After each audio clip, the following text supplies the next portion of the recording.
Assalamualaikum warahmatullahi wabarakatuh. Waalaikumsalam warahmatullahi wabarakatuh. Selamat pagi, Nak. Bagaimana hari ini? Kabarnya sehat?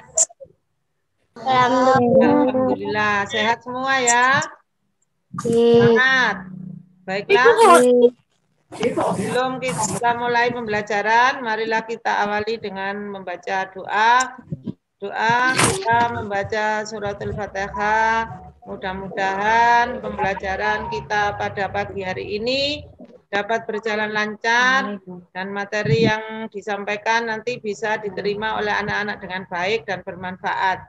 Berdoa mulai.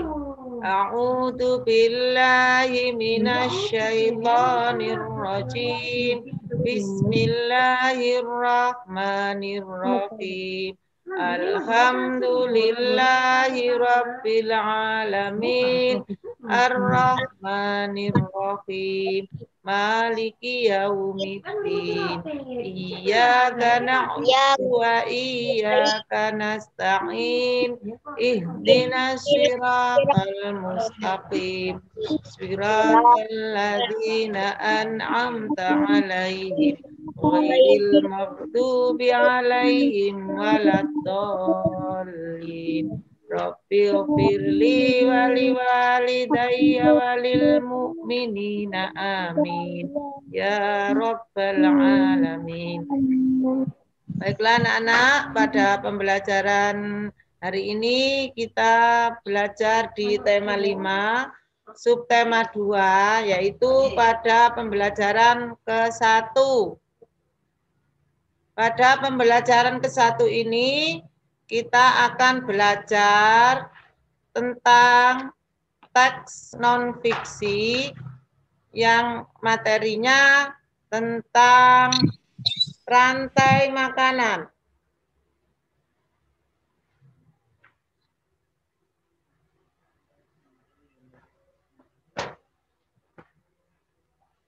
Ya, kita berbicara tentang teks fiksi, tapi tentang rantai makanan. Kita berbicara atau belajar tentang rantai makanan, berarti kita belajar tentang materi IPA. Tapi anak-anak di sini yang ditekankan adalah tentang teks non-fiksi. Berarti nanti anak-anak diperhatikan teksnya, kemudian yang penting anak-anak memahami ide pokok atau gagasan dari setiap paragraf dari suatu bacaan tentang rantai makanan. Berbicara tentang rantai makanan, coba ini diperhatikan ada beberapa gambar hewan langka asli dari Indonesia. Hewan ini hampir punah, langka. Coba diperhatikan gambarnya. Ini ada hewan babi rusa. Kemudian orang hutan.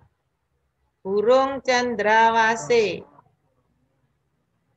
Kemudian ada burung elang dari Jawa. Harimau Sumatera. Kemudian ini ada badak bercula. Kemudian ada anoa. Ini yang dinamakan binatang anoa. Kemudian ini adalah binatang komodo. Dari masing-masing hewan di atas itu sifatnya sudah langka, hampir punah. Ya. Hewan langka tentunya dilindungi oleh pemerintah agar tidak punah spesiesnya. Jenis hewannya itu biar tidak punah. Makanya hewan yang langka selalu dilindungi oleh pemerintah. Adanya perburuan liar merupakan salah satu penyebab punahnya beberapa spesies hewan di Indonesia. Berkurangnya habitat dan ketersediaan pangan bagi hewan langka. Saya ulangi, berkurangnya habitat dan ketersediaan pangan bagi hewannya langka tadi juga dapat menjadi penyebab punahnya hewan. Di samping dari perburuan oleh manusia, dari segi ketersediaan pangan pun apabila tidak terjamin, makanannya kurang atau langka tidak ada, maka juga dapat menyebabkan punahnya hewan-hewan tersebut. Kurangnya ketersediaan makanan bagi hewan juga akan mengganggu rantai makanan yang ada pada ekosistem tersebut. Kemudian apabila berlangsung lama, ya kurangnya ketersediaan pangan tadi berlangsung lama dan terus-menerus, maka populasi salah satu hewan dalam rantai makanan tersebut akan berkurang. Karena dalam suatu ekosistem antara yang satu komponen dengan komponen yang lain saling berhubungan. Tidak akan terjadi jaringan atau rantai makanan dalam suatu ekosistem apabila salah satu dari komponen tersebut tidak ada.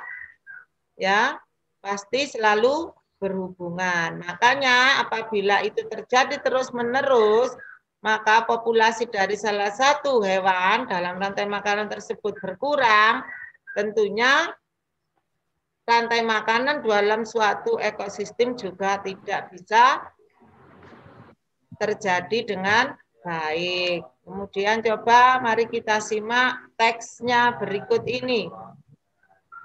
Rantai makanan. Makhluk hidup juga melakukan hubungan. Ayo di-unmute dulu HP-nya. Makhluk hidup HP-nya. Makhluk hidup juga melakukan hubungan dengan baik antara makhluk hidup dengan yang lain. Maka makhluk hidup itu melakukan hubungan dengan makhluk hidup yang lain dalam hal makan dan dimakan. Nah, peristiwa makan dimakan antara makhluk hidup dengan urutan tertentu itu disebut dengan rantai makanan. Jadi apa yang dimaksud dengan rantai makanan? Rantai makanan adalah peristiwa makan dimakan antara makhluk hidup dengan urutan tertentu. Saya ulangi, rantai makanan adalah peristiwa makan dimakan antara makhluk hidup dengan urutan tertentu. Kenapa dikatakan urutan tertentu? Nanti ada komponen seperti produsen, konsumen 1, konsumen 2, konsumen 3, dan pengurai. Itu dinamakan urutan tertentu. Contoh rantai makanan adalah misalnya padi. Di sini ada gambar padi. Diperhatikan gambarnya. Padi dimakan tikus. Padi dimakan tikus. Dilihat arah panahnya. Padi dimakan tikus. Kemudian tikus dimakan oleh ular. Urutannya ya. Ular dimakan oleh burung elang. Nah, burung elang ini mati, lalu diuraikan oleh pengurai. Pengurai bisa berbentuk bakteri atau jamur. Saya ulangi proses rantai makanan. Di sini ada padi, dimakan tikus, tikus dimakan ular, ya. Ular dimakan burung elang. Burung elang mati, di sini ada pengurai. Pengurai bisa berupa bakteri atau jamur. Ya. Sudah bisa memahami gambarnya? Ya, saya lanjutkan dulu. Di dalam rantai makanan itu terdapat beberapa komponen. Pada contoh rantai makanan di atas, padi disebut sebagai produsen. Ya, padi disebut sebagai produsen. Ini contohnya. Nah, padi disebut sebagai produsen. Sudah ya. Kemudian produsen merupakan penyedia makanan awal dalam rantai makanan. Oleh karena itu, produsen selalu ditempati oleh tumbuhan yang memiliki hijau daun. Ya, karena kenapa? Karena tumbuhan yang memiliki hijau daun itu mampu membuat makanannya sendiri, yaitu melalui fotosintesis. Ya, hewan pemakan padi seperti tikus disebut konsumen tingkat pertama atau konsumen yang pertama. Karena yang pertama memakan padi adalah tikus. Maka tikus di sini sebagai konsumen pertama. Nah, konsumen pertama ini merupakan makhluk hidup yang memperoleh makanan dari produsen karena makan padi. Selanjutnya, ular pemakan tikus. Tadi kan tikus dimakan ular ya, urutannya. Nah, ular yang pemakan tikus itu dikatakan atau disebut sebagai konsumen kedua. Ya. Kemudian elang pemakan ular tadi. Elang pemakan ular tadi disebut, saya ulangi, jadi konsumen yang pertama yaitu tikus. Karena tikus yang pertama kali memakan padi atau produsen. Kemudian tikus dimakan ular. Berarti ular merupakan konsumen kedua. Setelah ular dimakan burung elang. Maka burung elang sebagai konsumen ketiga. Kemudian ada pengurai. Ya, itu prosesnya rantai makanan. Urutan peristiwa pemakan dan dimakan di atas dapat berjalan seimbang dan lancar jika seluruh komponen tersebut ada. Tadi sudah dijelaskan sama Bu Sur, dalam suatu ekosistem rantai makanan harus semua komponen saling berhubungan. Maka apabila salah satu dari komponen tersebut tidak ada, maka rantai makanan tidak akan berjalan dengan sempurna. Ya. Jika salah satu komponen tidak ada, maka akan terjadi ketimpangan dalam urutan makan dan dimakan tersebut. Agar rantai makanan dapat terus berjalan, jumlah produsen harus lebih banyak daripada jumlah konsumen satu. Ya, otomatis di sini tadi produsennya adalah padi, maka jumlah padi harus lebih banyak daripada jumlah tikus karena tikus sebagai konsumen pertama. Kemudian konsumen yang pertama juga lebih banyak daripada konsumen kedua. Konsumen kedua tadi adalah ular. Begitu juga seterusnya.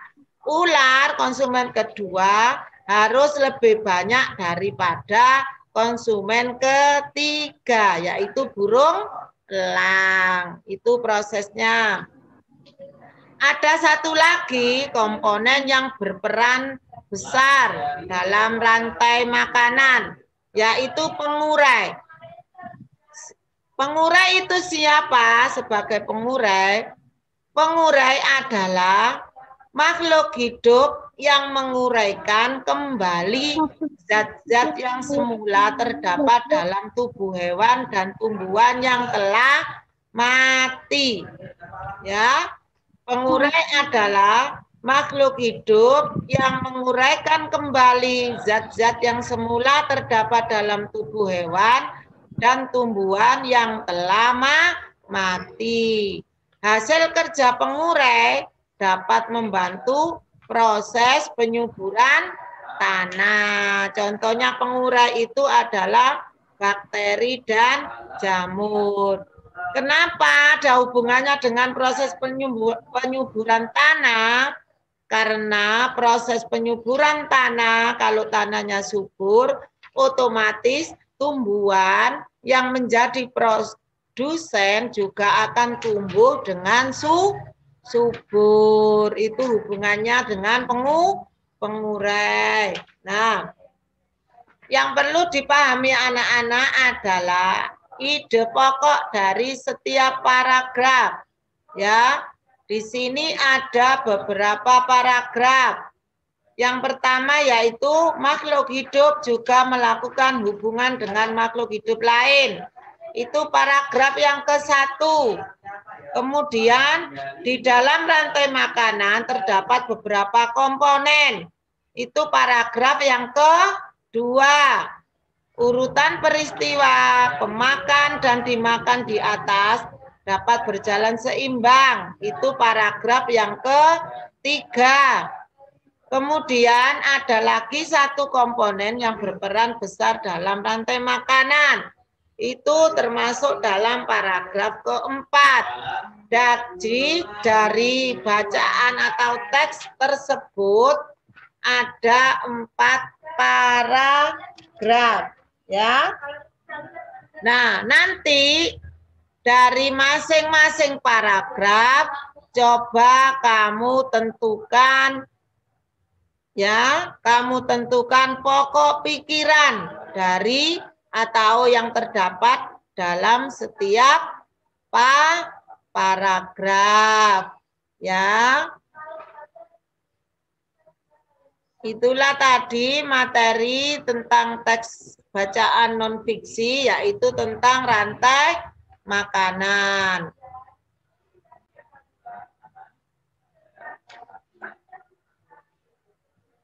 Ya, itulah tadi anak-anak sudah menyaksikan atau memperhatikan teks non-fiksi tentang rantai makanan. Coba diulangi lagi dari masing-masing atau dari bacaan teks non-fiksi tersebut ada berapa paragraf?